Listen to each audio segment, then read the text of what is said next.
Is 6:01 p.m. This meeting is hereby called to order. We have the presence of a quorum, and the meeting has been duly called, and notice of the meeting has been posted for the time and manner required by law. I want to start by thanking everyone for being here this evening. The matching shirts help us know who you are and what you care about, so thanks for that. That's not on our agenda this evening, but when we take a break, we're happy to, some of us may come over and engage with you guys. So thanks for being here this evening. We're going to start this evening with our information items. And first up is our update on the costs related to Hurricane Harvey. Dr. Dupree. Yes, ma'am. Both items this evening are related to the budget, and we knew it was a good time for the board to get a thorough update on Hurricane Harvey. It's been a number of months. There's been insurance settlements, FEMA claims made, and so we wanted to provide the board an update on the cost to FB ISD related to Hurricane Harvey. So I'll turn it over to our CFO, Stephen Bassett. Thank you, sir. Madam President, members of the board. So we're here to give you an update on quite a few things. This is really kind of three briefings in one. We're going to talk about Harvey briefly, and then we have some information for you on where we think the legislative session, or where the upcoming legislative session, where that may be going. And then Brian will get into the budget forecast and the development. So let's get into it. So Hurricane Harvey, obviously a massive event for us. So our estimated losses, $14.1 million. You can see the way we expect to recover these. It's in this order: insurance, and then FEMA, and then the state, and then us. Okay, so I'll talk a little bit more about how we go through this. But our risk management team and our project management team has been very active with this. Personally, this is my first FEMA rodeo, but we've had some other folks in the district. Brian did FEMA stuff when he was with City Sugar Land. Kelly was here during Ike, and so we do have some experience with FEMA and the process. And so I also want to recognize Michael Blair from our project management team. He's done a great job. Then also Bridget Schuse-Morrison, who's over here. She's our risk manager, and she's done a great job with this so far. So FEMA has categories for disasters, and you have to file things by categories. And so emergency protective measures was one of the first categories. We didn't have any fileable claims for debris removal, although we had some of that. But the emergency protective measures, any of our expenses related to the shelters, fits into category B. Okay, we don't have roads and bridges, but we do have under category D, water control facilities. Actually, our berm at Mercer fits under the water control facility category. Buildings and equipment, obviously, that's where the bulk of our work is. 194 projects been submitted. We've uploaded thousands of pictures, thousands of documents, a lot of information. Nothing in utilities, and then our playground claims, or claims related to our playgrounds, are in category G. So I think this is a good view of our current standing. So you have the 14.1 of our estimated losses. We're expecting insurance recovery to the tune of about 11.5 million, with that coming from the Mercer claim, and then the Seguin is the biggest one of the buildings that we've had that went over our deductible. You can see the expected FEMA amounts that we'd have there of almost 2.3, and then the state has some statutory language in place to be able to make districts whole, for a loss. And there's been a lot of talk about that, anecdotal talk by legislators, that they want to make us whole. They don't want districts to suffer. But it is a process, because we have to go through the insurance process. We have to go through the FEMA process. So whenever we're going through the insurance process, everything related to repair, our own internal costs for repair, any kind of environmental reviews, all of those go against our deductible. Also, the contents are also eligible. Okay, assuming that we've met the deductible threshold. Furniture, and we have to work with the principals and such, make sure that things that are being claimed are really related to the loss.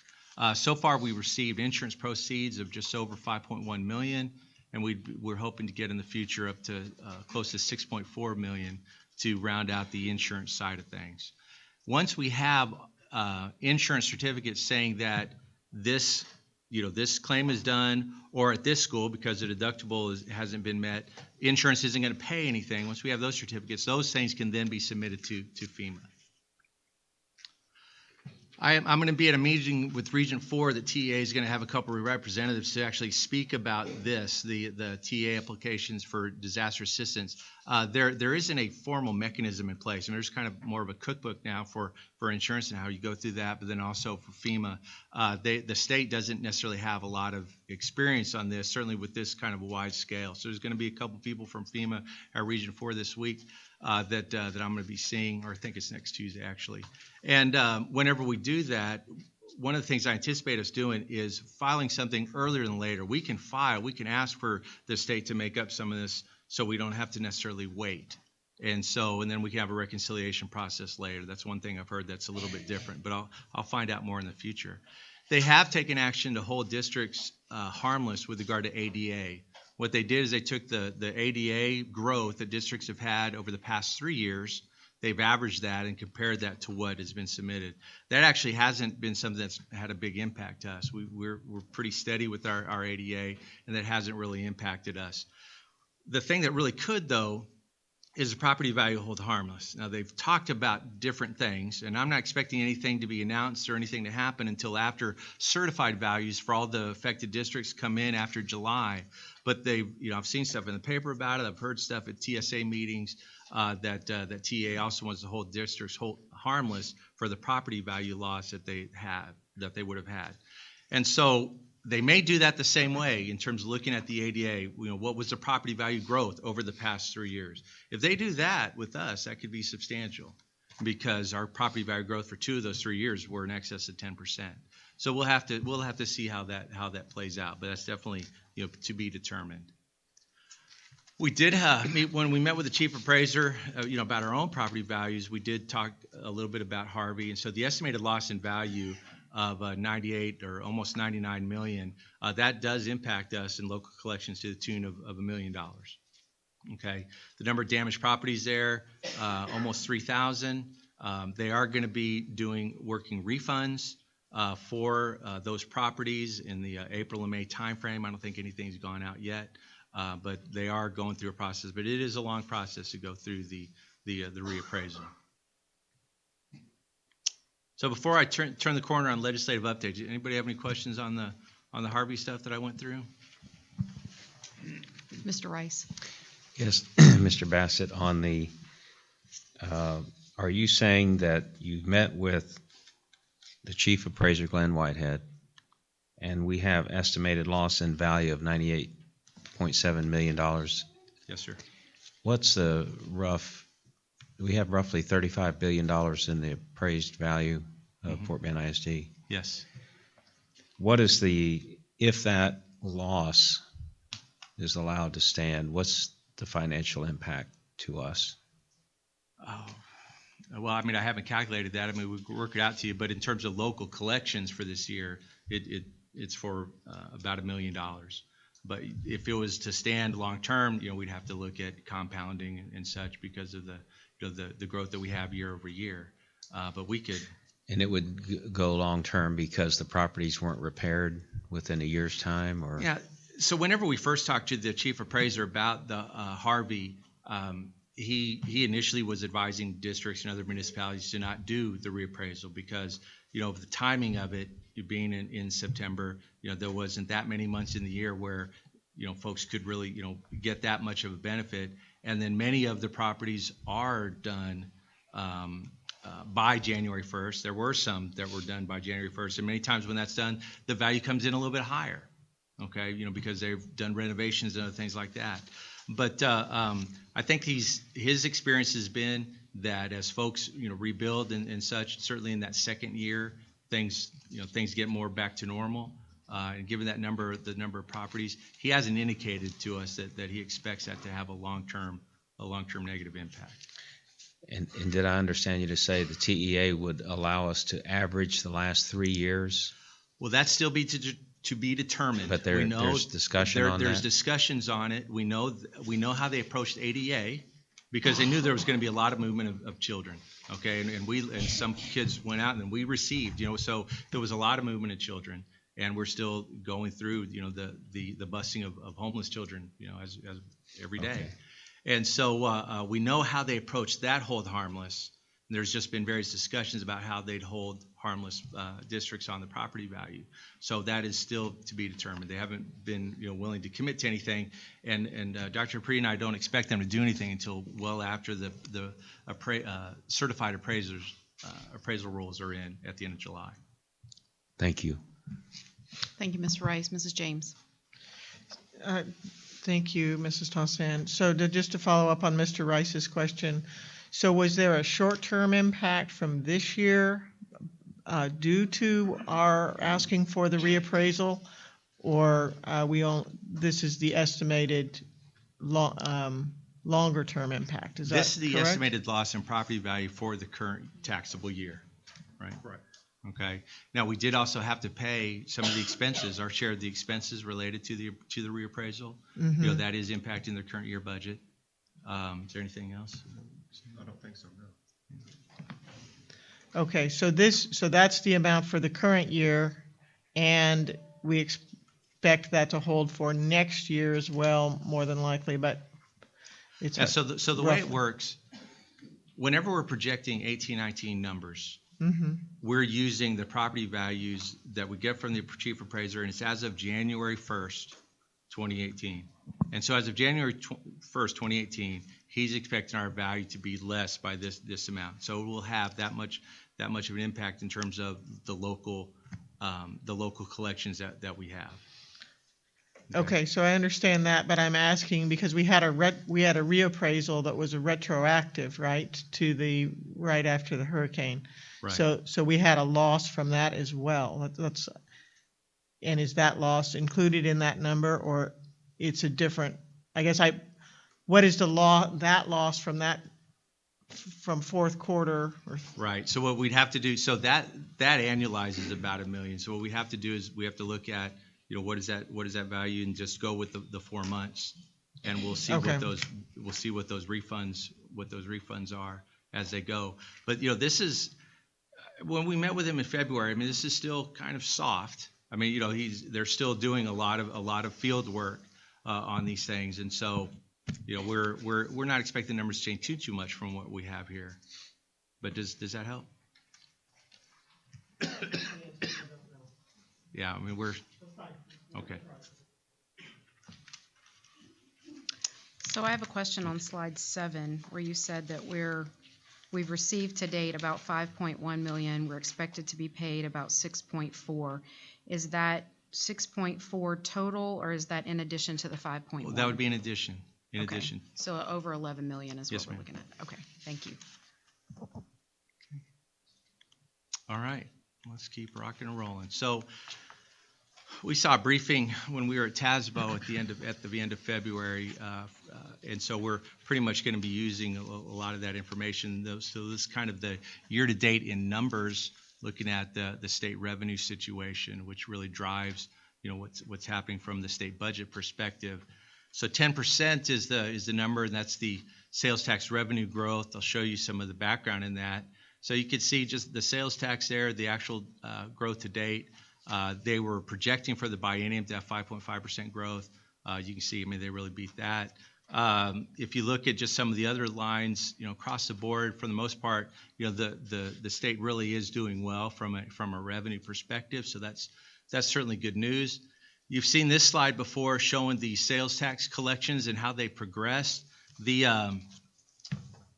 random triangle here, that's January, and so it's just by itself up there.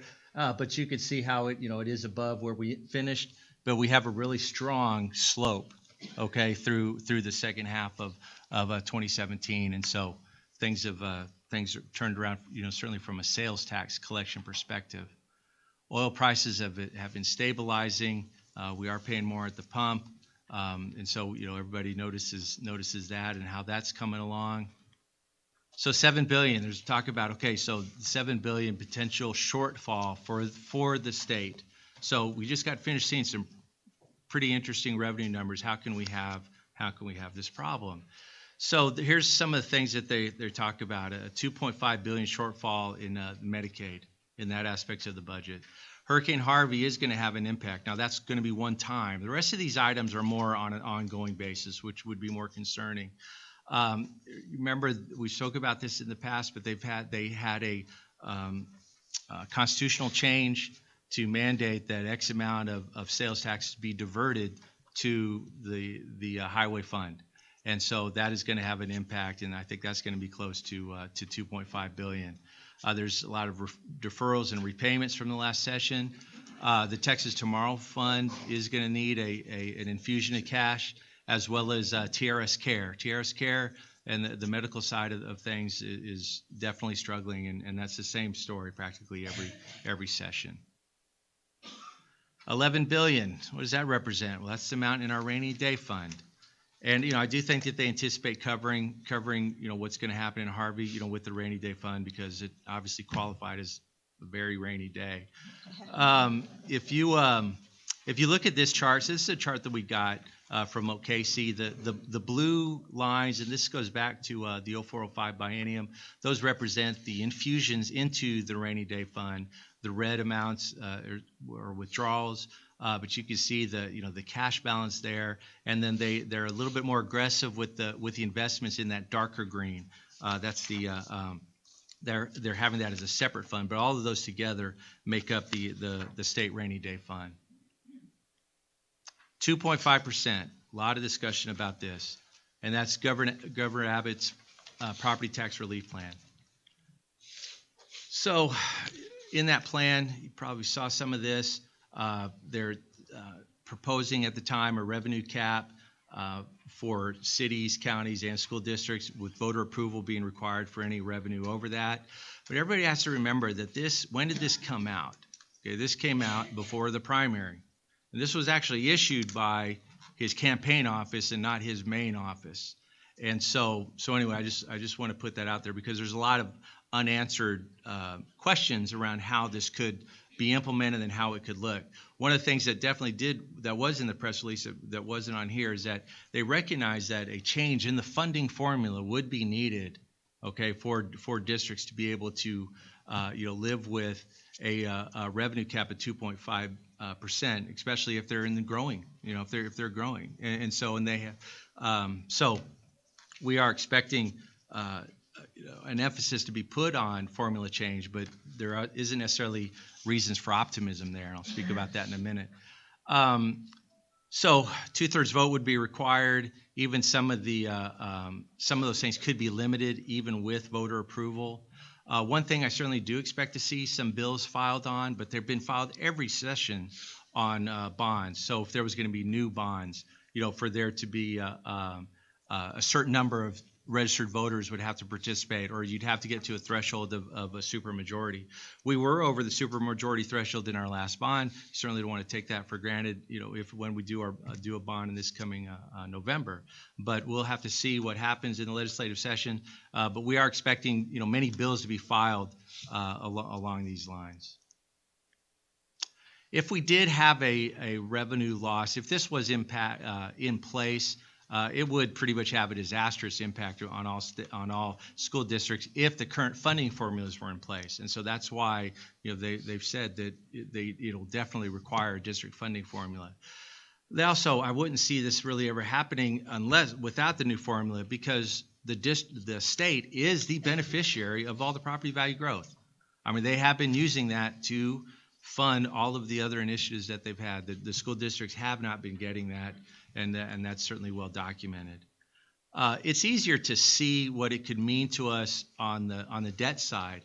You've seen this slide before whenever we spoke about our managing our tax rate. If the value growth was capped at 2.5%, it would be very difficult for us to manage the tax rate in the future, although we really still do have a very favorable debt profile compared to most other districts. There's a lot of white space in the below that line there, and we could push out the maturity sum to fill out that and just structure our debt appropriately.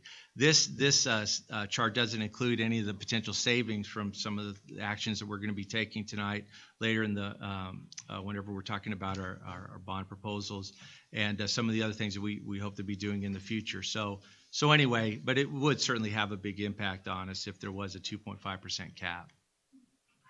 So there are 13 members of the School Finance, Texas Commission on School Finance. You can see how they were appointed. The governor selected 4, lieutenant governor 4, Speaker of the House 4, then 1 by the chair. One of my peers, Nicole Conley from Austin ISD, that CFO, she's been there. She's been there for every meeting, and she's been talking to the TSA folks after those. And so I've been speaking with her about how it's going.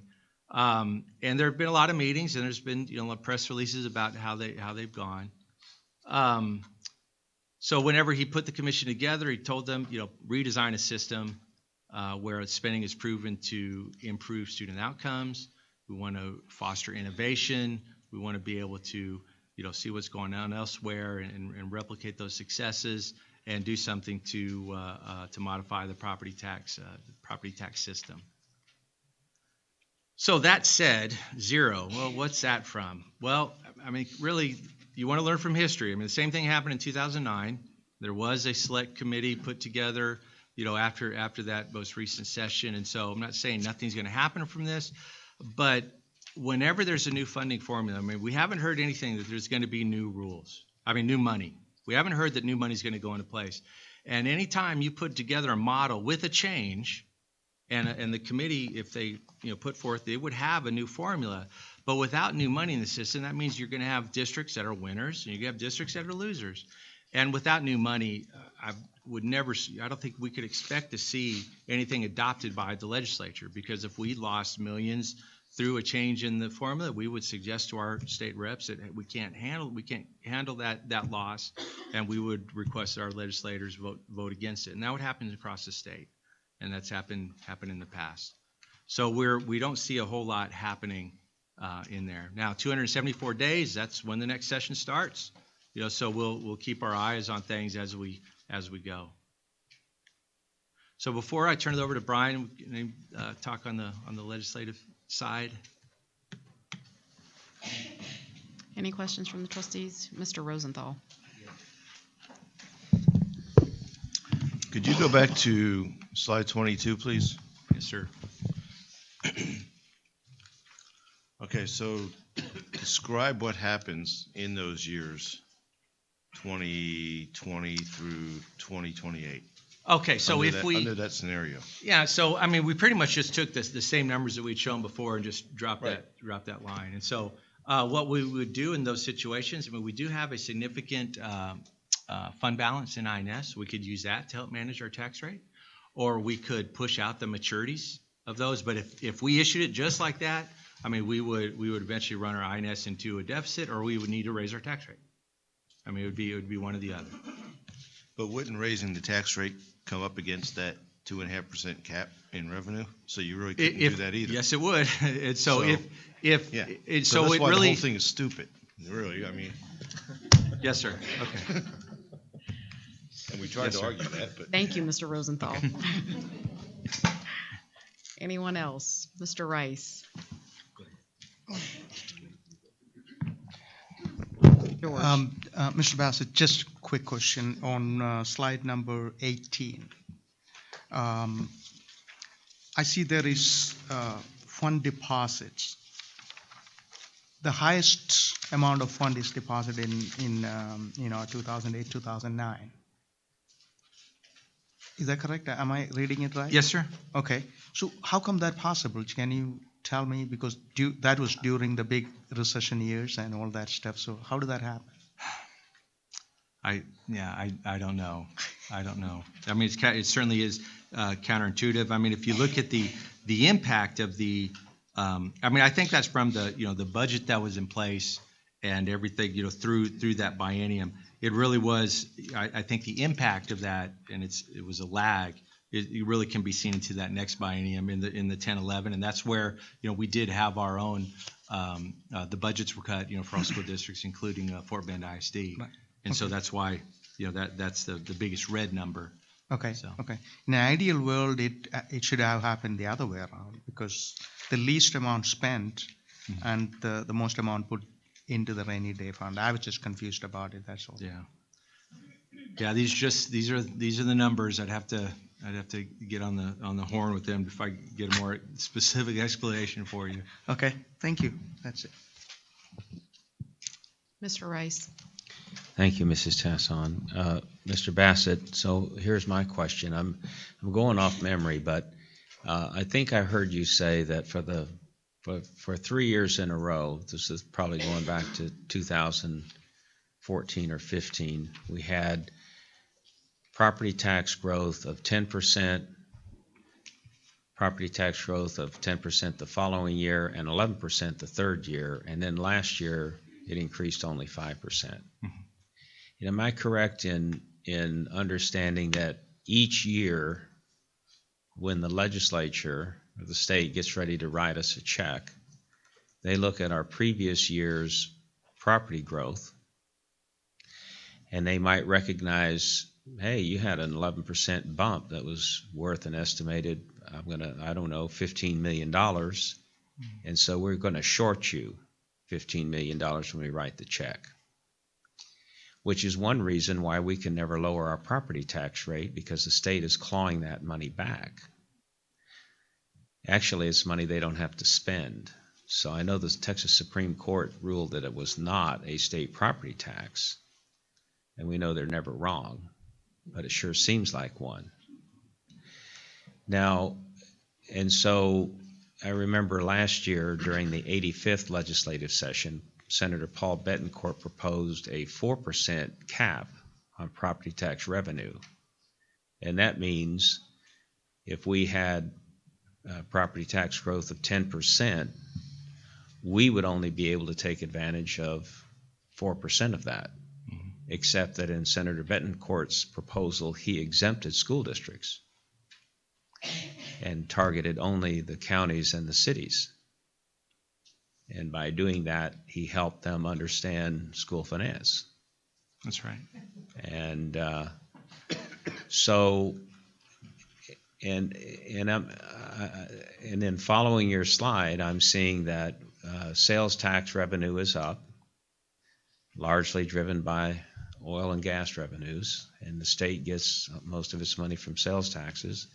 We are still looking at a $7 billion deficit because of some things that they have to pay for. Hurricane Harvey's a one-time deal, but the $7 billion deficit's a $7 billion deficit. So I'm struggling to understand if the governor has his way and he imposes a 2.5% property cap on growth. We know that last year, when our property growth only increased 5%, we had an $18 million shortfall. And 86% of our budget is for salaries and benefits. So that gets our attention pretty quick. Yes, sir. And this time he wants to outdo Senator Bettencourt, so he's including school districts. But at the same time, if he were to do that, he's also cutting revenue that the state doesn't have to spend. So I'm just wondering what the rationale is in that. And so for a state on the verge of coming out of this economic malaise, he's going to single-handedly torpedo the entire economy of the state. Now, I know you said there would have to be a corresponding change in school funding, but nobody seems to know what that is or what it would look like, and we haven't had any intelligent suggestions, probably not from the legislature since I've been on the school board. So it's concerning to me, because if I looked at your chart, every school district in this state would be laying off teachers, every single one, and class sizes would increase, and it would be, as I think I heard you say, disastrous. So I guess I would underscore that. So I'm just curious, and hopefully you will find in your future discussions with rational people, if you can find any in Austin, what their proposal might be.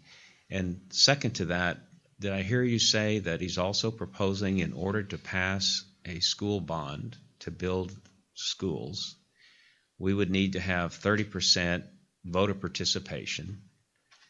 So we might, when do you think we could get 30% voter participation? Yeah, I mean, the best chance to be a presidential election, which is once every 4 years. And then a 2/3 supermajority. Does he have that same prescription on his election, or is he exempt from that? Yeah. So if that were to happen, and I'm understanding that Texas is continuing to grow, and we have 28 million people in the state now, 5.3 million school children, only California has more. Would we then be looking at only able to pass a school bond every 4 years when there's a presidential election? Most likely. It's also important to note, though, that the charters don't have to have an election. The charters don't have to have what? An election for them to issue debt. Now, how about that? Now, charter schools, do they have publicly elected trustees? Not that I know of. How about private schools? No, sir. So I'm just curious how we seem to have forgotten a basic American history lesson about taxation without representation. If we were going to take public tax money and give it to charter schools, or give it to parents to take to charter schools or private schools. Okay, well, we're not going to have any answers here, but thank you very much for your explanation. Thank you. Thank you, Mr. Rice. I think the only thing I would add to that is that we probably should remember that the state is going to benefit to the tune of about $3 billion this biennium on money that they are clawing back from school districts for the rise that's directly tied to the rise in property values. So as you said, we don't see that money and it goes back. So it's hard for me to imagine how we would get a 2.5% cap when the state is directly benefiting and funding at least $3 billion of their budget off of local property taxes. And how would they make up that money? I guess unless that they decide to just completely shortchange education by that amount, which I think would even be more disastrous under the current funding formulas. Yes, ma'am. So that's hard to imagine that something like that would happen. Mr. Rosenthal, did you have another comment? Looks good on a push card, though, doesn't it? It looks good on a push card, huh? Look good on a push card. Yeah. It's just not the way the world works. So thank you for giving us that update and kind of painting that picture as we get ready to face the upcoming session. All right, our next portion. Good evening, Madam President, members of the board, Dr. Dupree. I'll be walking you through, in this portion of the presentation, what we think we'll be looking like in going into 2018-19, as well as some brief overviews of how we anticipate ending the current year. So one of the things that I do want to point out is that most of the items that you'll see, there are still items that are still currently under review, so those numbers are not finalized. In some cases, we are showing what we think the maximum cost will be as opposed to the minimum cost. So what you may see is as we go through the budget process and come back to you, some of these costs may be coming down, and I'll point out a couple of those as I go through the presentation. But again, what I do want to point out is that the numbers that you see, hopefully at this point, would be the maximum cost that we have. So one of the things that I'd like to start out with is you all are aware that the largest component of our revenues is the property taxes that we receive. We had a meeting with the chief appraiser back in February that Steve referenced a little bit earlier, and we received the preliminary estimates on property taxes. That did include the $97.7 million impact from Hurricane Harvey. And one of the things that the chief appraiser mentioned is that he does expect that future new growth is going to be impacted by this. So Essentially, right now, all of the work that is being done around construction is based on reconstructing what was damaged. So they have seen a slowdown in new construction values. So that's expected to impact next year, not so much this current year. But as we go into next year, as we look at the forecast, that's something to keep in mind as we look at the revaluation and future growth. The initial estimate that they did provide to us is $36.8 billion. That represents about a 2.9% growth over 2017 certified values. So at this point, it is a much more conservative number than what we saw last year. And what we don't expect is that that number will change much. Now, one of the things I do want to point out is that was a number given to us in February. We will be receiving an official preliminary number from the chief appraiser later this month, where we'll be able to calibrate against that. However, we've received some initial information since then that tells us the information that we have, the 2.9% is likely going to prevail. So again, unfortunately with this, we won't know the final answer until July. But it's looking at this point like we're going to see much less growth than what we have historically. The one thing that is probably the biggest component of it is this: how does this impact our revenues? Well, as expected, last year when we shared the forecast with you, we were showing local growth being less than the prior year, CPTD growth. And when that happens, we are negatively impacted on the state side, which Mr. Rice was referencing a little bit earlier. That's where the state claws back the information. So when we look at the CPTD number, which as a refresher, that stands for the Controller's Property Tax Division. So when the controller provides that information to us, which we now have the official number for the upcoming year, that number is 6.8%. And you can see how we've grown historically. That is slightly less than it has been in the past. But when we compare that to our certified net taxable value, that's going to represent about a $7 million loss in state revenues next year. So this is the net impact of that. There were some items as we looked at this where we had some questions for the chief appraiser, and I'd like to share some of the information about that so it provides a little bit of reference for this slide. You'll notice that we had that steep growth curve going from 2012 up to 2015, and we were curious about that as well. The thing that they specifically mentioned on this was that was the time, particularly 2015, when Riverstone was the #1 master plan community in the United States, and it was also one of the fastest growing areas in the United States.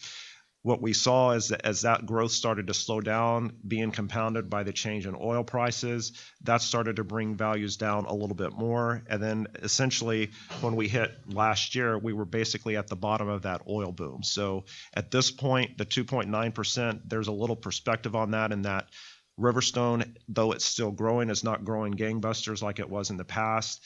Some of the other areas, there's a halo effect associated with that.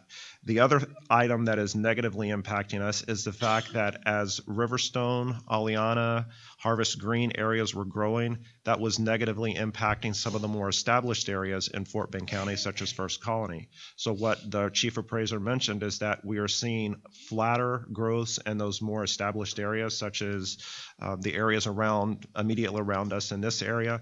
And because of that, we're having the higher growth in those newer areas, but the older growth is not keeping up with it. So what I'd like to show you is we've looked at how that looks based on where we are today.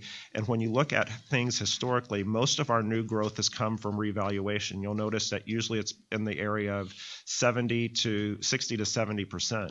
Well, this year, based on the analysis that we've done, we're looking at about 58% of our value coming from new valuation on the tax rolls. So some of those areas that I mentioned, Aliana, Harvest Green, Sienna Plantation, are really driving the growth as opposed to revaluation in established areas.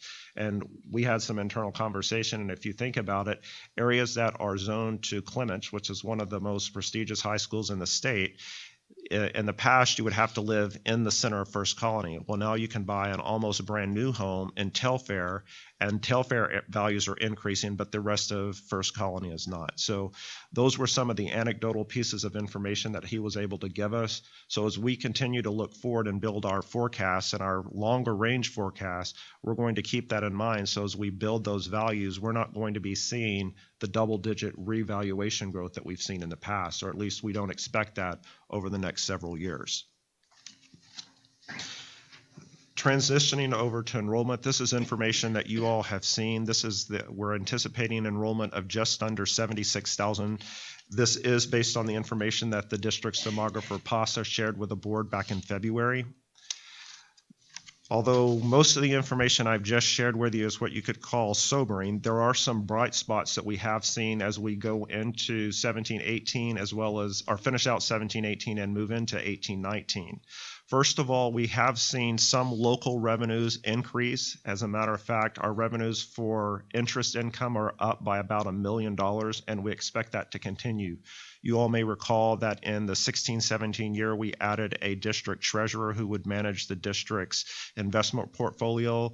Thanks to both that position more actively managing our investment portfolio as well as higher interest rates, we are recognizing about $1 million in additional revenue that we wouldn't have seen otherwise. On the state side, we have increased revenues from a CPTD adjustment. That's an estimate of about $1 million. I think it's actually $1.3 million is the final number that we've received from the statement of finance that we received from TEA.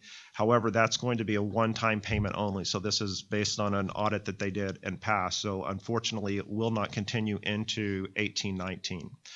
On our attendance, our weighted average daily attendance, this is all in, including all portions of student population, excuse me, it's about 2.6% higher than what we were modeling last year. That's benefited us from a revenue perspective. And on our free and reduced counts, you all have heard Mr. Bassett speak about the efforts that we have done to really increase that number. And we have increased that enrollment by about 1.4% over the prior year. And at this point, free and reduced represents about 39% of total enrollment. And I'll show you what that number looks like going into next year in just a few minutes. The final component of this on the federal revenue side, our SHARS revenue, which is related to Medicaid reimbursements or Medicare reimbursements back to the district. When we changed the contractor on that, you may recall that the board approved the contract with MSB back in July 2017, and at the time it was indicated we would anticipate higher collections on that. At this point, we're expecting a catch-up payment of about $1.5 million, with about $1 million of that being recurring revenues. So those are bright points, you could say, in the budget. But unfortunately, those sources of revenues are only offsetting the decreases we're seeing on the state side, not replacing them. So we're not moving the needle, actually, in terms of revenue. We're just replacing some of what we lost.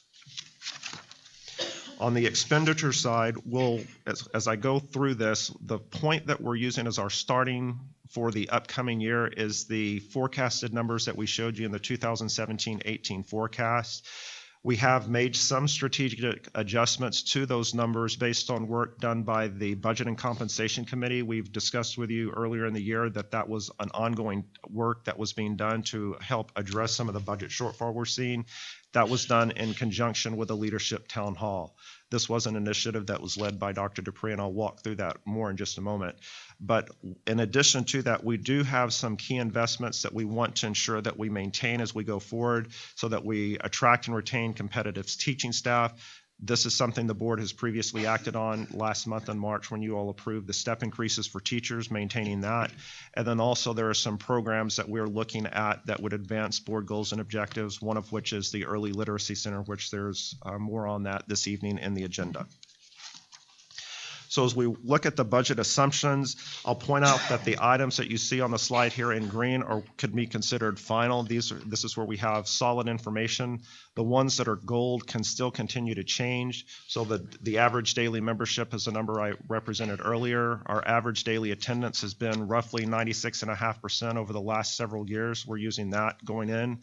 The property tax value growth, we're actually using 2.9% on the CAD growth. And I will point out, as I mentioned earlier, we'll receive a preliminary number, but that number will not be finalized until July when we receive the certified roll from the chief appraiser. The CPTD growth, however, is a final number. Our water growth, although as an estimate, is 0.9%. We don't anticipate that would move, and that is positive. And then our free and reduced count going into 18-19 is at 32,717, and that would represent, I mentioned just a moment ago, we would be at about 39% on free and reduced. if this projection passes, which as we've looked at this information in near real time over the last several months, we will likely hit that number and we would be at a 43% population of free and reduced. So that's something that we need to keep in mind. The benefit of that is we do receive some additional state aid for that. But again, unfortunately, this is going to be buying down that $7 million that we're losing, not replacing it. So unfortunately, there's a benefit, but we're not fully recognizing a benefit from that. The two final items that are on here are items that the board approved back in March. First, the teacher step increase, we've included that number in, as well as the staffing for Thornton Middle School, the 46 positions that were approved that are the non-teaching staff. As far as the budget efficiencies work that we've talked about, this was something that was initiated back in September of 2010 as we started the school year. It was done with a budget and compensation committee, which you all may recall is a cross-section of different staff members throughout the organization, everyone from administrative assistants, teachers, et cetera. They're part of that committee. And then the leadership town hall, which is primarily the directors, principals, and leadership staff within the organization. These two groups work separately. However, at the end of the day, we took the ideas that all of them had. There was a high degree of correlation between what was presented. And then we created a list of ideas that was then shared with the entire organization. There was an opportunity for everyone to provide feedback through Let's Talk. And then we also had the assistant superintendents lead several task forces around some of these ideas so that we could make sure that they were fully vetted against, to make sure that there was no negative impact to student achievement or some of the broader board goals and objectives. Some of those ideas included campus staffing guidelines, as well as the consolidation of the bilingual and pre-K programs to centralize those programs potentially at fewer campuses. There are some ideas that were included on those lists that we are not currently in the process of moving forward with, but that doesn't mean that we wouldn't consider them in the future. One of the ideas that was on there is the possible consolidation of campuses. However, we would look at the outcome of the facilities master plan before any of those types of ideas move forward. So we still have some components of the work that was done in the bag. However, the ideas that I'll present tonight are the ones that would be more probable to move forward as we go through the budget process. And of those ideas that we came up with, the one that comes out on the top, and these are essentially in the order that they were presented, ranked by the individual, these are ranked based on the dollar amount, but at the top of that list is energy savings, and this is one of those areas where fortunately the board has actually taken action on two items that will immediately have an impact on that. One is back in, I believe it was August of last year, the board approved a contract change for future rates. That goes into effect in January of 2019, so we'll begin to see savings on our utilities for all district facilities. The other was the contract with Synergistics that was approved by the board, which is more behavioral-based changes, where we should begin to see some savings that were estimated at about $1.2 million that would be going forward, and we have built those into the budget as we move forward. The other item that's on here, we have about $2.6 million that's associated with central office budget reduction. So those would be items or areas directly in this building and the annex. As we looked at these, some of the areas that we've talked about are areas around contracting, travel and training, as well as catering for meals when we have large meetings. The other component of this that represents about $1 million of that savings is that every year we have departments that don't fully spend all the money that they're allocated. So if we were to claw that money back, that money is factored in here, and that doesn't necessarily represent a budget cut to the department because the funds have never been utilized, but it's something that allows us to have savings as we move forward and not negatively impact any particular department. Some of the other items, I won't go through necessarily all of these items, but you can see them on there, and we can take questions at the end if you have any. The ones that I will say is that these items are all currently under consideration. No final decisions have been made on these, but these are the ones that have the most likely probability of moving forward. And as we go through the process, if we have to make adjustments, we could potentially be doing that. So just again, I want to point out that the total cost here that we've looked at is about $8.7 million in potential savings that, when I show you the projection in just a moment, are baked into that number. In addition to the items that were identified by the BCC and the Leadership Town Hall, There are areas that were identified that we have where we could have potential savings. One of the areas, we have 4 high schools and 3 middle school campuses that have additional planning periods and core subject areas.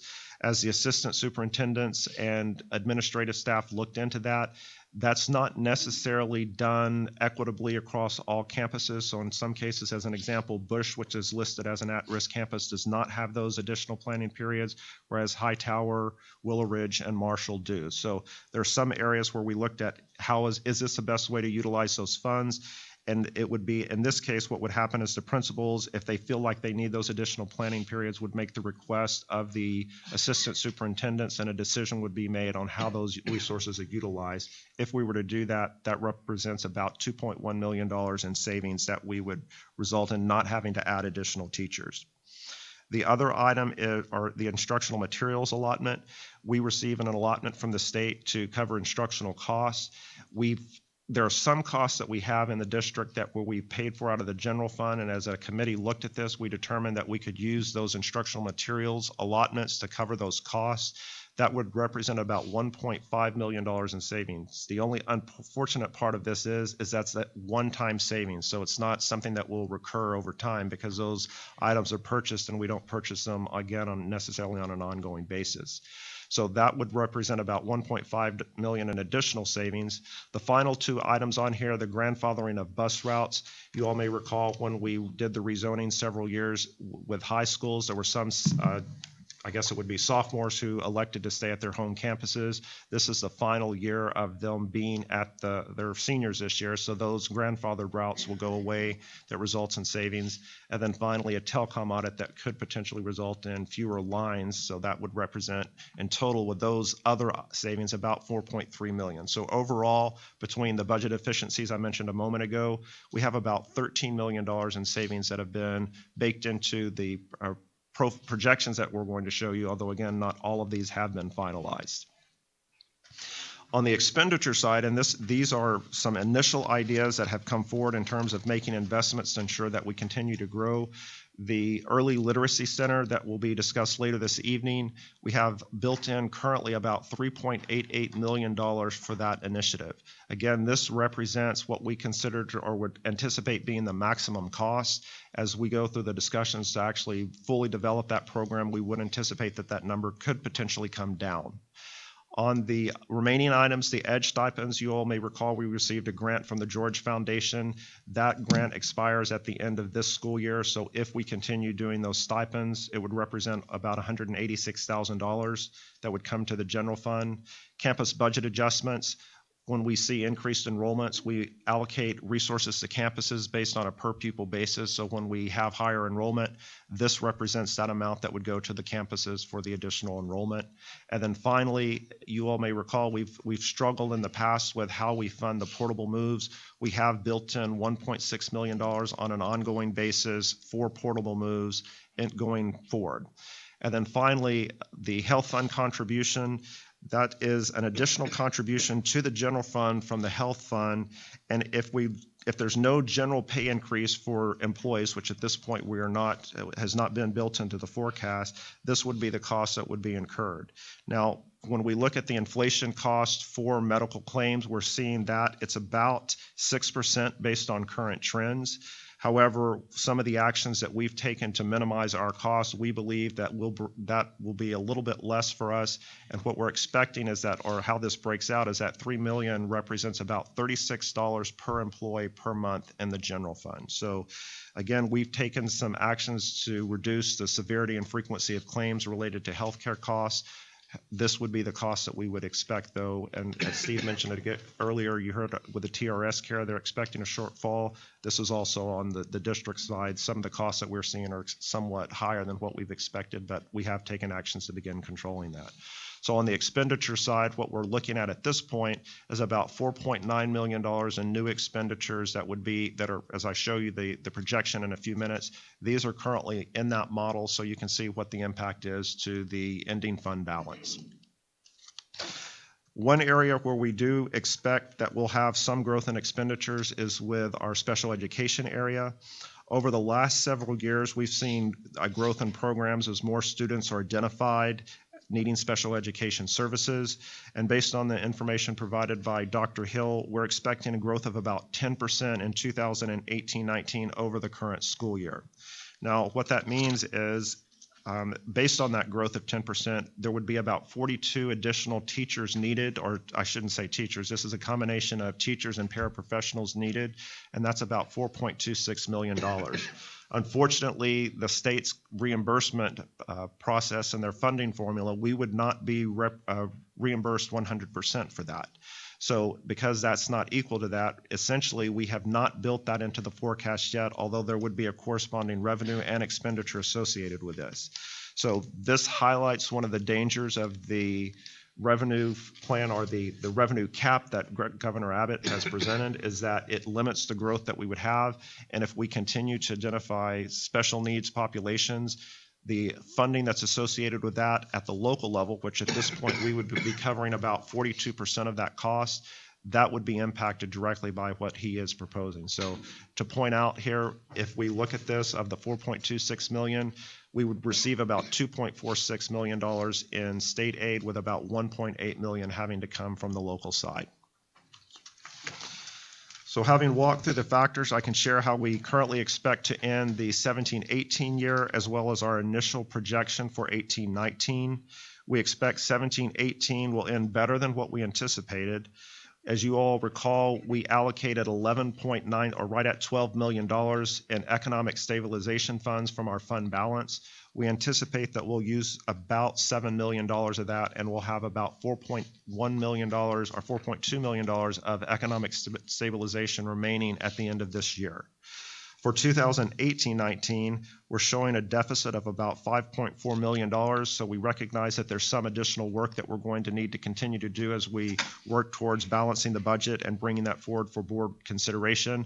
But at this point, this is how things look. And again, the items that I pointed out earlier are currently built in, with the exception of the special education positions that were just shown. That would leave us with an ending fund balance of about $175.68 million. And based on that, the way that things would look, if you look at that the last two columns, we do maintain our 90-day reserve of $158.4 million for 17-18, meeting the 25% and 90-day operating reserve. And for 18-19, we're also in a similar situation. And again, that's preserving about $4 million of economic stabilization from this year that has not been allocated into 18-19. The final components that I'll show you, these are a list of upcoming items that the board can expect over the next several months. I won't walk through those individual, but what I will say is that there are a number of items that will be coming forward. As I mentioned, at the end of this month, we do expect to receive the final preliminary numbers from the Central Appraisal District on the values that we'll have, and we'll use those to correlate how things we're projecting measure against how things are actually materializing. And then May, we'll be calling the public hearing for the budget, with adoption anticipated in June. So before getting to any questions, I will say that I would be remiss if I didn't have at least one bit of Latin phraseology for this meeting, and what I would introduce for your next cocktail conversation starter: sola lingua bona est lingua mortua, which means the only good language is a dead language.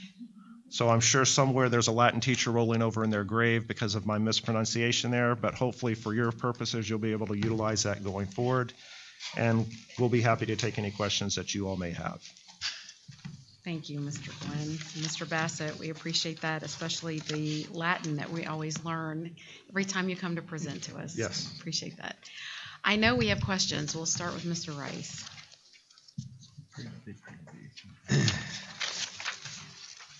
Thank you very much, Mr. Gunn. That was an excellent presentation. I want to ask you this question. When you were talking about our WADA not changing, am I understanding you? I was listening to my colleague Julie Cowan from Austin ISD, whose property values are rising and whose student population is decreasing. And thus they're sending the state a check for $560 million this year, okay, because they're Chapter 41. So were you saying that in the same vein, that our WADA is not decreasing, it's staying at the same level? Well, At- I'm just at trying this- to understand your meaning on that. So for WADA, we're projecting almost a 1% growth, not quite, going into 18-19. And when we look at the current year, we did see it grow more than what we anticipated. So what I would say to that is, at this point, from a WADA perspective, we are seeing that number continue to grow. We're not in a position where it's declining. And what is our, what's our recapture? We're at Chapter 41. We're not subject to recapture yet because we're at something like $443,000 per student. Is that right? Yes, so we still have ways to go before we'd be subject to recapture. Right now, that threshold is at 514,000 per 514. WADA. And so as that WADA number, if that WADA number over time grows at a lower rate than our property values over time, then it would be just a matter of time before we would be in recapture, assuming that the basic allotment doesn't change. That 514,000 is related to the basic allotment number, and that's why the state has been very reluctant to increase that number the past couple of times. They've looked for other mechanisms to put money into the system. Thank you. Mr. Gunn, just two more questions. You've identified approximately $13 million of savings, but that's offset by approximately $5 million of expenditures for net plus 8. Is that right? Did I understand that correctly? That is correct, yes. And then we've got SPED enrollment growing. And so when Governor Abbott blames every school district in the state for underreporting the number of special needs children and then also not funding it, that's a little disingenuous, I think. You don't have to answer. You don't have to comment. But I will. And so we're going to make up half. We've got to make up half of that.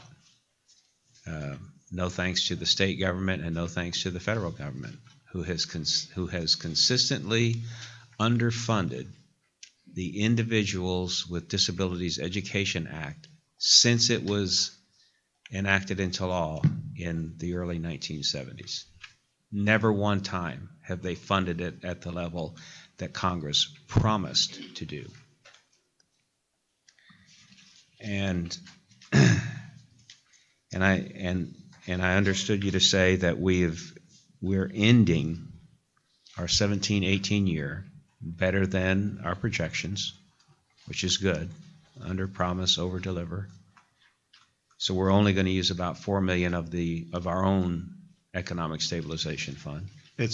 We're using about we have about 4 remaining. So we allocate, remaining. right, we'll have about 4. That's the remaining portion. So we have 11.96, we're using 7, so there'll be about 4 remaining. 4 remaining. We'll have about $4.2 million remaining at the end of this year. And that surplus came from those 3 years of double-digit property tax growth where we brought in more revenue, but we didn't spend it all. That is correct. That was intentional action taken by the board to set aside money in the event that we had a downturn like we were expecting to see. That's come to fruition, and we are utilizing that money that was intentionally set aside specifically for this type of situation. In contrast to the state and the way they use the rainy day fund. Okay, and so when we get done, we will still have a reserve of 90 days in the fund balance for operating cash.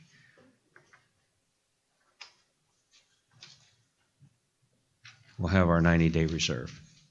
Based on the way that we have things forecasted at this point, that is correct, sir.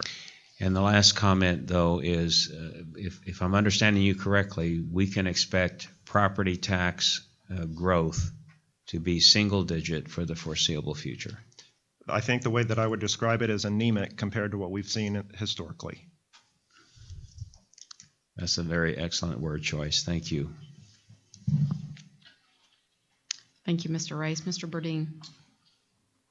Thank you very much for that presentation. I just wanted to make a few comments. Mr. Rice touched on a few things, but first I want to commend the Finance Department on being creative and in less than a favorable environment, obviously. And I am confident that we can navigate these tough times better than anyone in the state, and I appreciate that. I was really impressed with some of the things that you brought forth this evening in regards to saving money. That special education staffing, the slide that you presented to me is really alarming, and I just wanted to bring that to attention. Again, Mr. Rice did speak on that. I won't touch on it anymore, but that is really alarming to me. And then I wanted to also commend you on having the 90 days, once again, like Mr. Rice said, in our reserve. That's huge, and I commend you for that. It's not easy work, so thank you. Thank you, Mr. Burdine. Ms. Hilliger.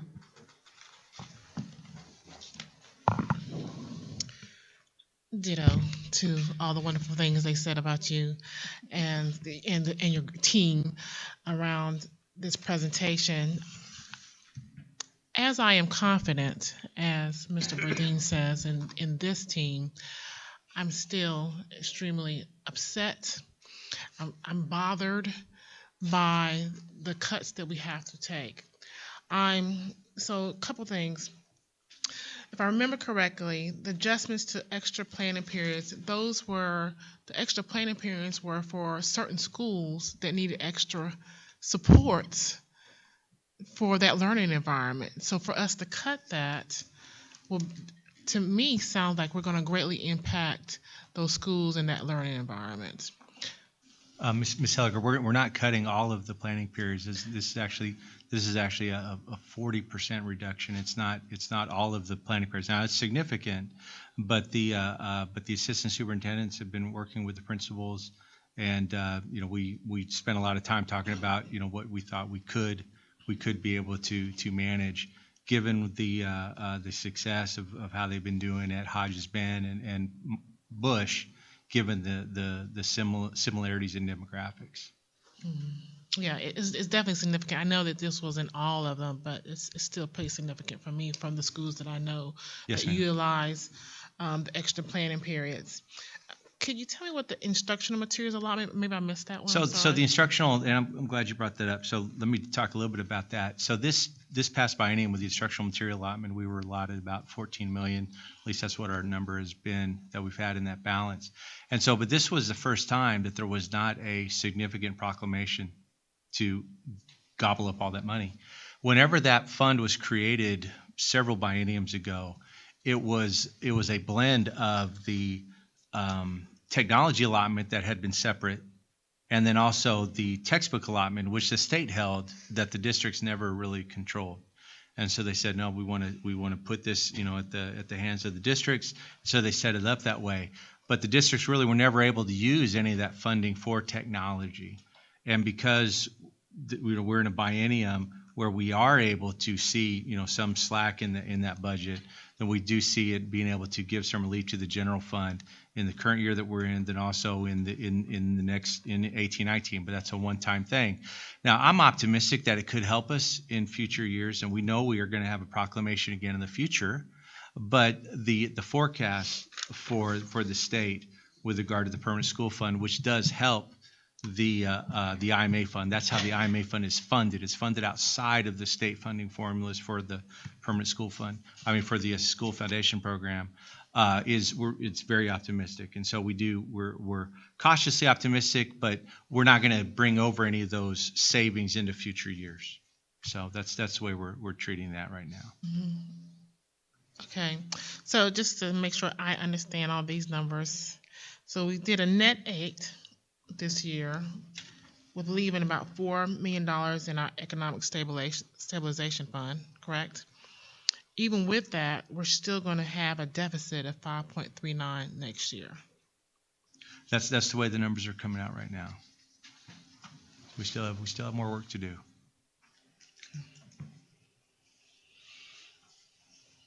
I just want to sigh and, just extremely disappointed. I know it's not your fault. No, I know we this don't, is the, ma'am, we don't take it that way. This is the opportunity for us to talk to the people in Austin that we vote into positions.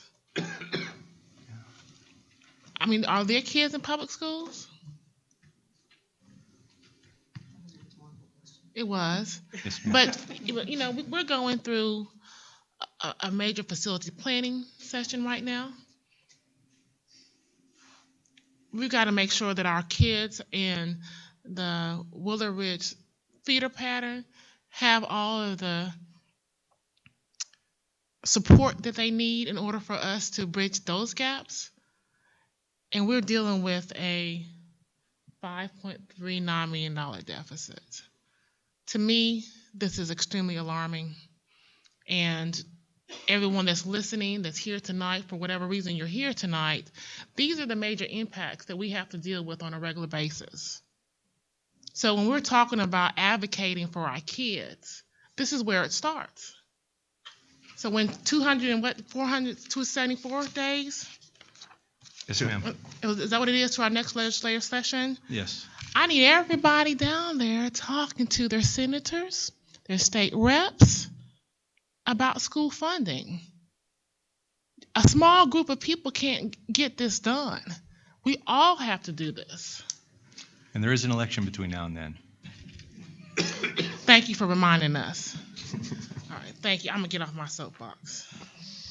Thank you, Ms. Helliger. Mr. Rosenthal.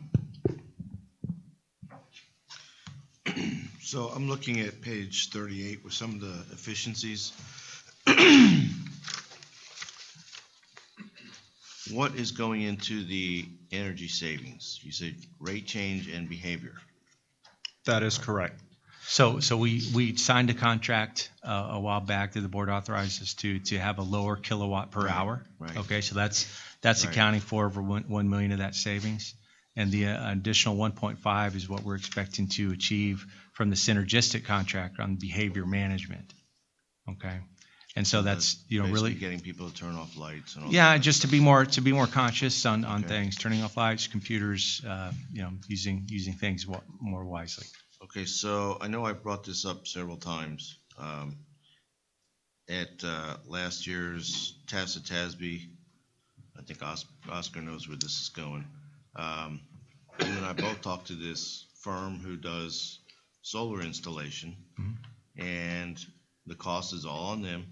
They take a certain cut of your savings, and I still would like to know if we've been pursuing that, because I keep hearing yes, but I don't see anything. Yeah, I mean, I don't know if Oscar wants to comment. Go ahead. Yes, sir. We have had several meetings. There's more than one company, so we're meeting with several companies to see what they have. Some of them are not ready to move forward. They have a plan, but they're just not ready. There is another one that's going to actually looking at some property right in Rosenberg for a big solar farm. But yes, we are looking in that direction to see what they could bring to the table. But my impression was that they would outfit the schools themselves, and actually save about 20% of the electricity that we pay for from other sources. It wasn't coming from some solar farm somewhere, miles away. That's what I saw. So I'd still like us to pursue that, because that's kind of a no-brainer where we're not spending any capital up front and we're getting savings. So, Yeah. I mean, that just kind of makes sense to me. So, the other things on here, tell me what the bilingual consolidation and the pre-K consolidation look like. At this time, we have, I believe, 14 bilingual campuses across the district, and kids are bused to those individual campuses. What we'd be looking at doing is reducing the number of campuses that have those programs, and as a result, we would see better efficiencies in terms of how we allocate teachers to those campuses and the student ratios. In some cases, when you get up to 24 students, we have to add the additional unit. We end up with classes of 12 and 13, so this would provide those types of efficiencies. There's still some work ongoing related to that, but essentially, that's what the idea behind that is to reduce the number of campuses that have that program, but still offering it to all those students. Okay. And then I guess that same conversation, it works the same way with pre-K. Okay. Thank you. Thank you, Mr. Rosenthal. Mrs. James. Thank you, Mrs. Tassan, and thank you, Steve and staff, for a great presentation.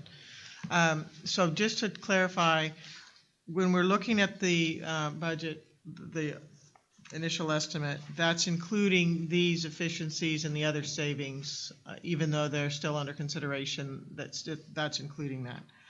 So I would echo Ms. Helliger's view that this is, though it's not unexpected, it is discouraging. And we do need to take the message, and we do need to carry the message to the community, because if we take that $5.4 million deficit and we add in what we expect to be increased costs for special ed, that deficit is, I mean, that's a bigger number. And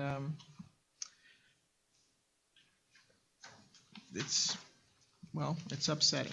Let's just put it that way. Okay, I have a specific question with regard to the health fund number that you've estimated. Can you tell us what the number that we have put into the health fund this year, and why you're projecting that number of the $3 million, I think it was? It's on slide 40. We think that, I don't have the number off right with me on how much we've contributed to the health fund, but the numbers are getting better in the health fund slightly. And but we are expecting to have a small surplus in the 2018 calendar year. Without a contribution either from employees or from the district for 2019, I don't think we would have a surplus. And so in order to not go into a deficit again, we do think a contribution would be needed. And given that we don't have in here, as Brian said, a planned general salary increase for the employees, we would look for that to come from the general fund as opposed to passing that on to the employees without a pay raise. Okay, so I guess I'd kind of been following it as we've gone along, and maybe I missed the last quarter's update, or maybe we don't have it yet. I guess that might be it, because it seemed like we were running at quite a deficit in the health fund as of the last. We're going to be issuing the latest set of financials soon, and so we'll have an update on that. Okay, and so then this contribution, so you're estimating it for the current fiscal year that we're going to break even, and that when we seem on target to do that? Calendar year. In the calendar year 2018. That's right, because we go by calendar year. Yes, ma'am. Okay. And the fund contribution would be because we have an increase in number of people? Well, we have an increase in the number of people, but also we're expecting inflation. I mean, we're expecting inflation on claims. And Okay. Now what we're expecting to put into it is below that number, given some of the things that we've done to mitigate the severity of our claims and the frequency of claims. Other things we're working on. I mean, Dr. Dupree and I were trying to set up meetings with some of our bigger hospitals and such, to really talk to them about our numbers, because I mean, we definitely want to have those costs as low as possible. So we think some cooperation would definitely in order. Okay. That's as clear as mud to me, but okay. I think I get what you're saying, and I guess what I'm confused about the fiscal year versus the calendar year. Right. So I have to shift that a little bit, but you're estimating this in the fiscal year for the 18-19. half of 18, and the other half and the first half of 19. Well, actually, whenever we make an increase in this, it usually goes into effect September 1st. I mean, that's just the way we've done it in the past. We wouldn't be putting this in, on a per employee per month basis, starting in July 1st. We wouldn't, we don't need to do that. But we can talk some more about that when you see the latest numbers. Yeah, maybe I should just. No, that's okay. Take it as face value. Okay, can we look at the assumptions page? Because this, of course, impacts a lot of things. So the attendance is the first number, which is the PASA estimation. Is that the low growth or the moderate growth number? That is the moderate growth number. Okay. And I understand the property value growth, and that's sobering, I think would be a good word for that. And one wonders if the CAT appraisal district is just trying to fall in line with what the governor's saying. So that does beg the question to a certain degree.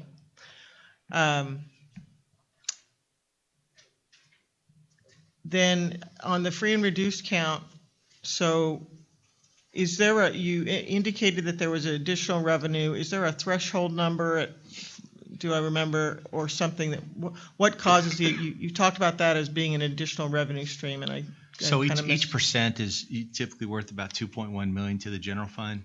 The way the funding for Comp Ed works for those numbers, each student has an additional 20% of the basic allotment goes into the general fund. Okay, and that's in the funding formula. Yes, ma'am. Correct. Okay. And that percentage of 20%, that's one of the things that's being discussed, among the other weights. How should that be changed, or are we having weights anymore, or are we adjusting the weights or not? Okay. And so this number is a projection. You said we are currently, for this fiscal year, at 39%. And so the way it works, you take a period of time from September through October of each year, and your highest 6 months of eligibility, you take those numbers, and that determines what the free and reduced counts are for the purpose of the state funding. And so our most recent months have been over 40%. And so when we look at the 6 months in the current year, what would be applicable to the budget for 18-19, we're comfortable with that 43% projection. Okay, because that seems like, because we're getting there. Our last month was over 43%. Okay. Well, I would say good job on getting the kids identified. I think when I first got on the school board, the number was hovering right around 40%, and then we kind of trailed off in, I guess, identifying them for whatever reason. So it sounds as if you guys have worked hard on getting kids back in the program, and that's We've got a lot of help from the campuses on that and administration. Okay, and then my last question on this page is, we have the 46 FTEs for Thornton, the new campus we're opening up, and that's the total we're expecting of employees, the additional employees that we need, or will there be additional ones? There will be additional ones, but those will be staffing ratio based. So we apply the staffing ratios across the district and determine how many teachers we need at each campus. So that would be if we need to add, and when I say if we need to add those, as we look at our current teacher count versus the number of teachers we need, we would be bringing that forward as a separate item if it's needed for those teaching positions. But there will be movement of teachers from Baines to Thornton, for example. Right, and I recognize that there'll be movement. I'm just wondering how many. I've not known us to ever not need more people for when opening a new campus. So I'm just trying to. I don't see that included in any of these estimates. So I'm just wondering what that number might look like. So it's just not available yet. So. Thank you. And then I guess my last question has to do. We talked about, on this previous slide to this one, we talked about the making key investments to support, to attract and retain teachers, and that's absolutely true. And I know the All-Star Talent Draft was over the weekend, so excited to hear how that went. And also creating programs that advance board goals. And we've talked about some of those, but I wonder, are there programs that we're eliminating as we bring in new programs and new things to do? What is it that we are stopping? Because it seems to me that if we're going to have the same number of people and we're going to be doing more things, it's going to be taxing to us. So I guess I would want. And we can take that as a rhetorical question, but I would like to have some thought or understanding around, well, what is it that we're going to stop doing? If we're going to start things, what are we going to stop? And because I think that could help us with our budget. Okay. And that concludes my questions. Thank you, Mrs. James. Mr. Rice. I would like to echo Mr. Rosenthal's comments about energy savings. Because whatever we save in energy, we don't have to give it back to the state or the federal government, and we have discretionary use over those funds. I know if we're saving money in our electric bill because we've negotiated a favorable rate and behavior modification, I think we can take it further. And by retrofitting through a capital bond, we vote to have one, to replace the light fixtures, or at least the lighting source, with LED. We could look into that. ASHRAE is trying to get to net zero energy consumption by, I think, 2030. That's in 12 years. It's an ambitious goal, but solar is part of that. It's something that I think that we should really look at, Dr. Dupree, because our annual electric bill several years ago was $15 million a year. If we save 10% of that, $1.5 million at $55,000 a year, it's over 25 teachers, permanent, full-time. So I really think what I will be looking at in any proposed bond is ways to save energy and thus improve our bottom line. Number two, Mr. Gunn, lost my train of thought. Oh, can you remind me, when I first got on the board in 2010, the local property taxes accounted for 52% of our budget, and the state was 48%. Can you remind me what it is today? We're about 60-40 at this point, I believe. Yeah, it's actually a little bit. 63-36. Yeah.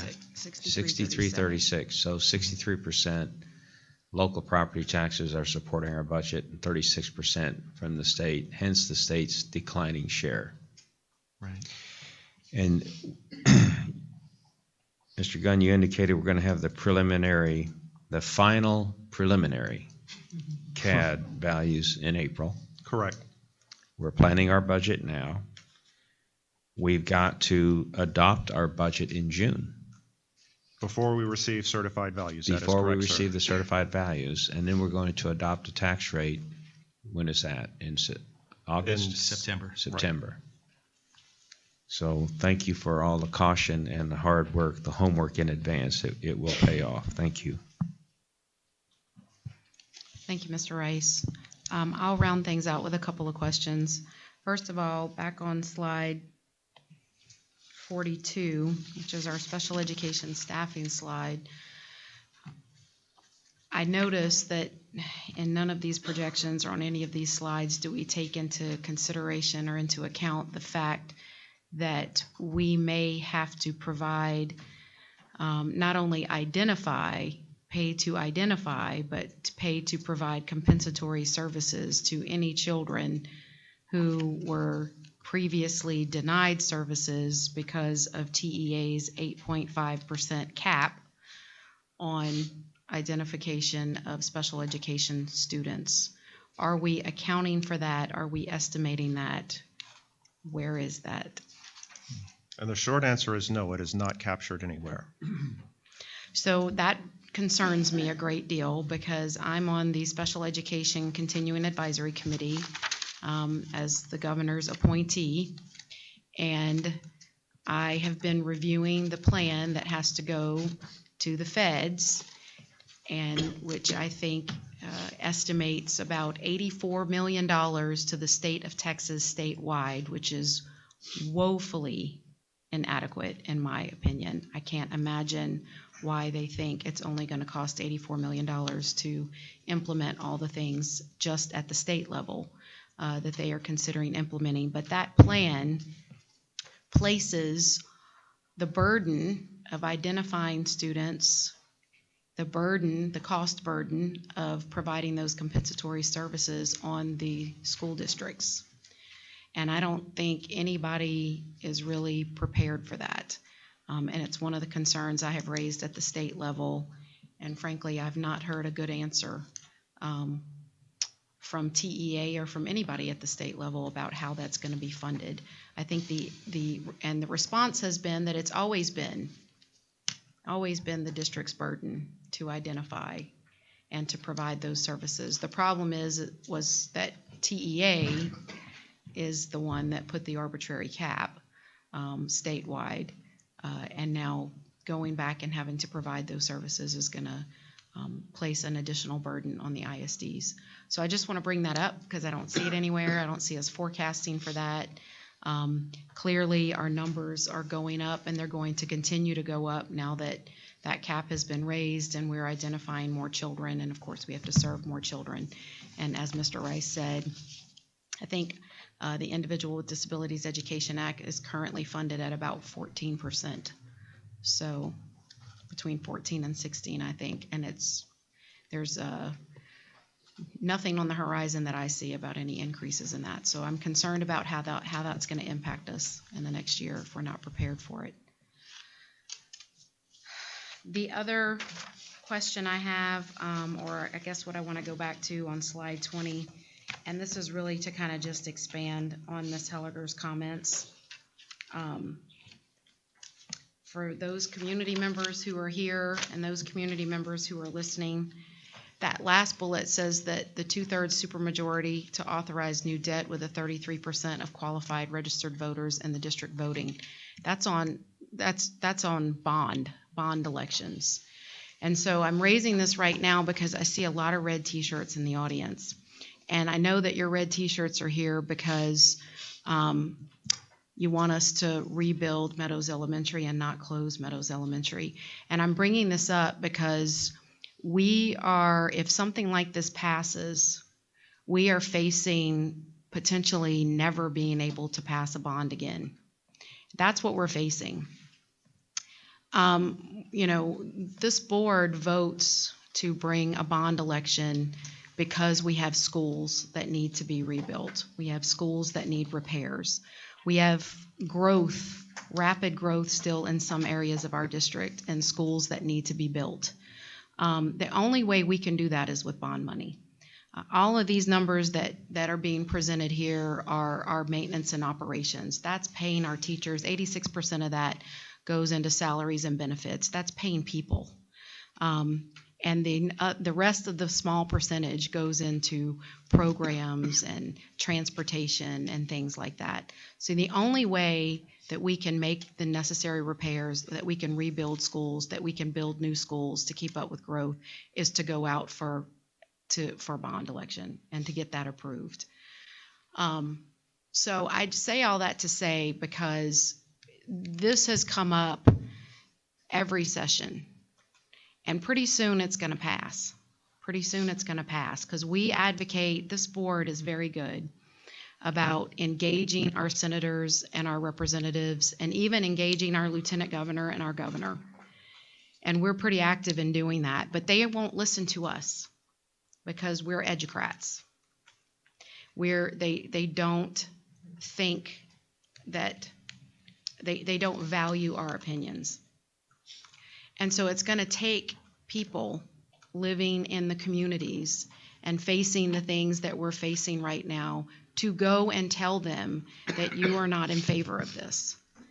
Because if this happens, then there's no rebuilding anything. Because we just simply will not have the money to do it. So I just wanted to make that point because, this board faces these kinds of things every year. These are very, very, very difficult decisions. We all have or have had kids in the district. It impacts us as well. But the bottom line is we only get the funding that the state allows us to have. You can pay all the property taxes you pay, and we only get the money that the state allows us to have. And they cap us. So it makes it very difficult to do our job sometimes, and you hear that we're facing an almost $6 million deficit, and we've cut $13 million, and we got to go back and cut some more. And that doesn't even count rebuilding a school. So I just wanted to make that point. Wasn't really a question. It was more of just a comment, because I fear where we're going to be after this next session if people don't start speaking out. Mr. Rice, did you have another comment? Okay. I think that ends this portion of our agenda, and thank you both very much for preparing us for what's coming.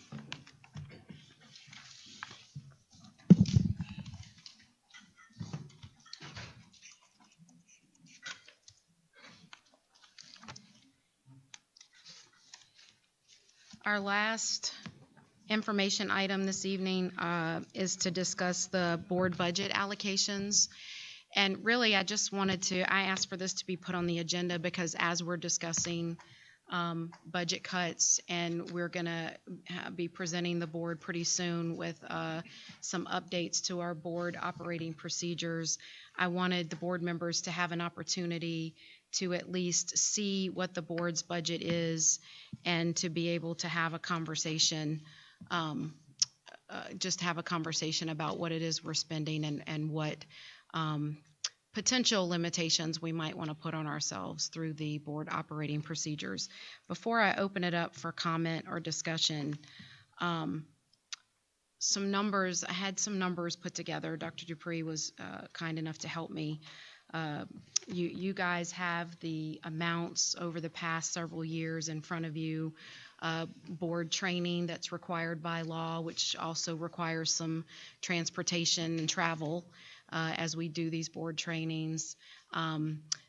So some of that's travel, some of it's transportation, some of it's related to board governance in general, just like our audit committee function that we have. And so I just wanted to break down some numbers real quick before we open the conversation.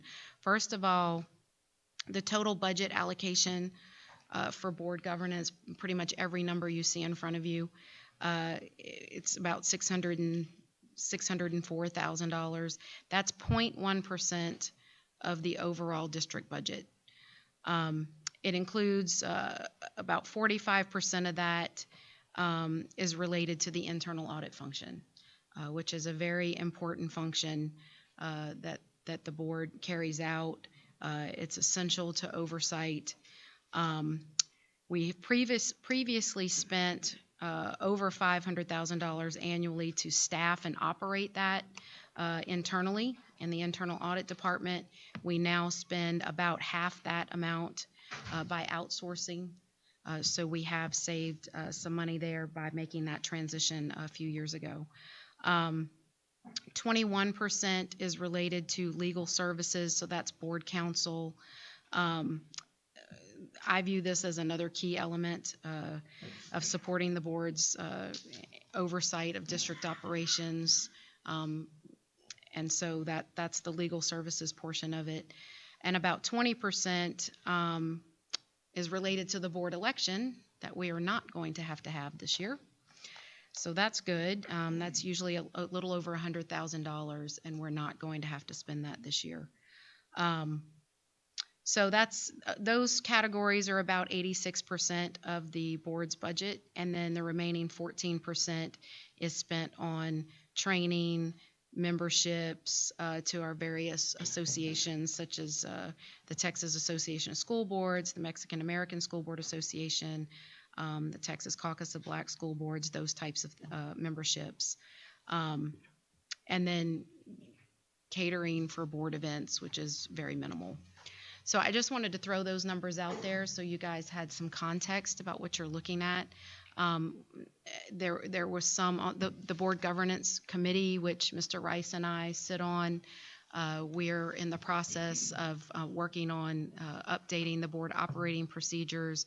We've had some discussions about putting a cap or a limit on board travel outside of some of the training sessions that we have to do.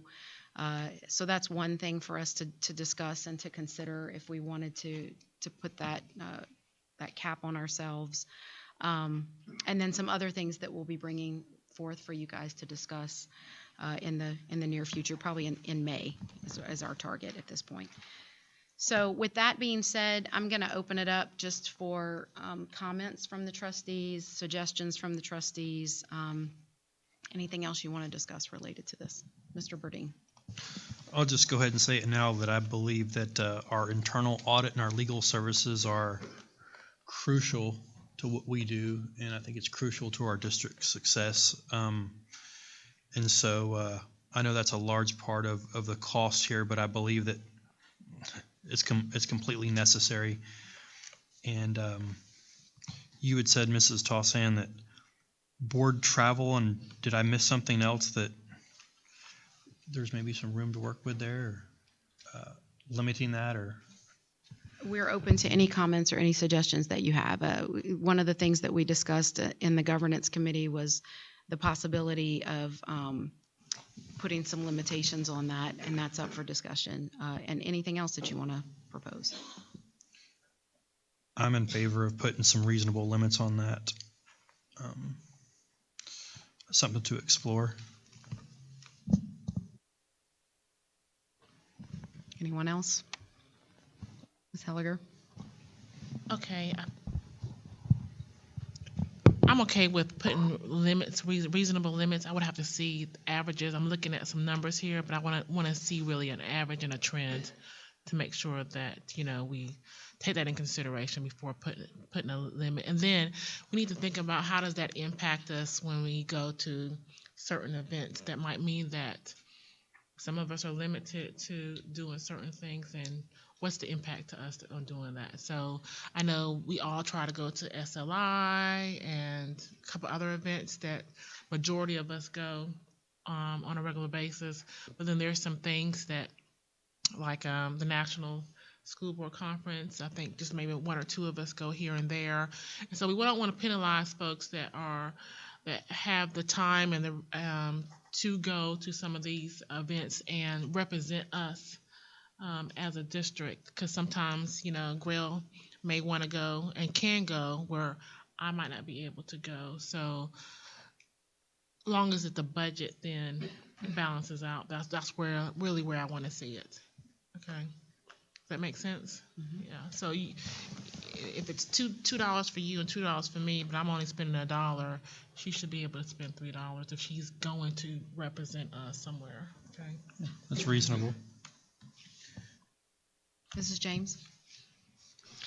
Okay, well, I will echo the things that my colleagues have said. Mr. Burdine, you're absolutely right. The internal audit function is critical. We've learned so much through it, and as you know, it's not a gotcha kind of function. It's a how we get better function, and it's when third parties come in and look at our systems and our processes and our policies with fresh eyes and a clean perspective, and we all learn things. So I think that's critical to our organization, not just to the board, but to the organization. And of course, legal services, we need to have independent, the board needs to have independent legal services so that we can carry out our function. I think that's pretty basic. I agree with what Ms. Helliger said about the travel or the conferences.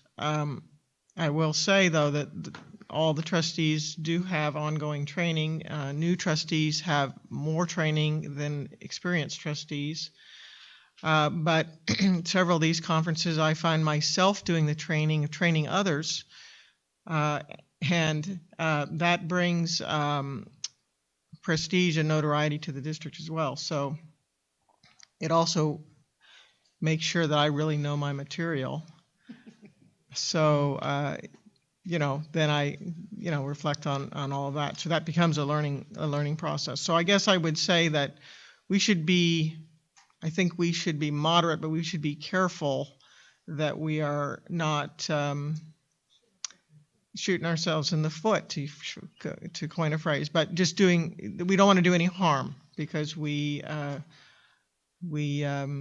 do contribute to the overall good in the state, but we contribute also just to our own success as a team when we do these things. So When we train, we also make sure that we are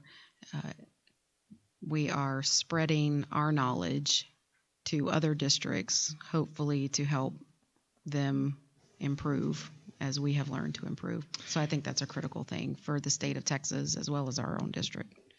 right, and I would agree. And I would also say that when we are at those conferences and having offline conversations with other trustees, it's very beneficial. We learn things about what other districts are doing, what other experiences they're having, maybe how they solved a problem, and we learn things that are somewhat invaluable, actually. And it's really the only place we can do that. because just being around in Fort Bend County, we have a couple of other school districts, but they're not nearly the size or complexity of ours. So anyway, those are my thoughts. Mrs. James. Any other comments from trustees? Mr. Burdine? I just wanted to say to the community that I appreciate this conversation, because not that we feel like that we're overspending or that we're doing anything that we shouldn't be doing. I just want to make the point that I think that we need to have the conversation so that we can make sure and hold ourselves accountable. And I agree with everything that Mrs. James said, and I've always said this: we have no idea how big of an impact that we have, even in the nation, as we travel and educate ourselves. And a lot of these things that we do, or some of these things we do pay for out of our own pocket. We have a big impact, and I have people everywhere that we go, and I know all of you do as well. What do you do, and how do you do it? And that's a way of advocating, right? That's a way of really expanding that advocacy, so that our politicians, state and nationwide, can maybe gain some more knowledge. But that's enough. Thank you, Mr. Burdine. Any other comments? All right. Well, I appreciate the opportunity to have the conversation and be thinking about it as we bring forth the board operating procedures. If anyone needs any additional information, Dr. Dupree and his team can get that for us, and we can continue in May. That being said, we are now going to convene in closed session under the Texas Open Meetings Act, Chapter 551, and those sections listed in the agenda, and for the purpose of a private consultation with the board's attorney on any or all subjects or matters authorized by law. We are now convened in closed session.